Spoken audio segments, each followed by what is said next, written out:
Nou verandering verg tyd, dissipline, deursettingsvermoë om nuwe gewoontes in ons onderbewussyn vas te maak. En onthou net, dink net gedaan, jy duisende dae al het jy ou negatiewe gewoontes vasgemaak. Nou wil jy sommer binne 10 of 20 dae heel nuwe programme oordoen en nuwe goed beleef. Dit werk nie so nie. Jy moet maar daai 3 goed doen. Tyd, dissipline en deursettingsvermoë. Ek het gister sê, gaan dink wat jy graag wil hê, skryf dit neer. Doen dit insintuiglik, afgehandel met emosie. Wat sien jy? Wat hoor jy? Wat voel jy? Wat ruik jy? Wat proe jy? Alles wat met sukses gepaard gaan.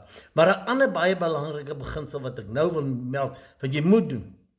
Die oomblik as jy wakker word, as jy nog so slaperig is, gaan jy dadelik in daai prentjie, soos 'n mind movie, en speel dit en sien dit en voel dit asof dit reeds so is. Moenie vir jou selfoon, vir die nuus, vir die radio gryp nie.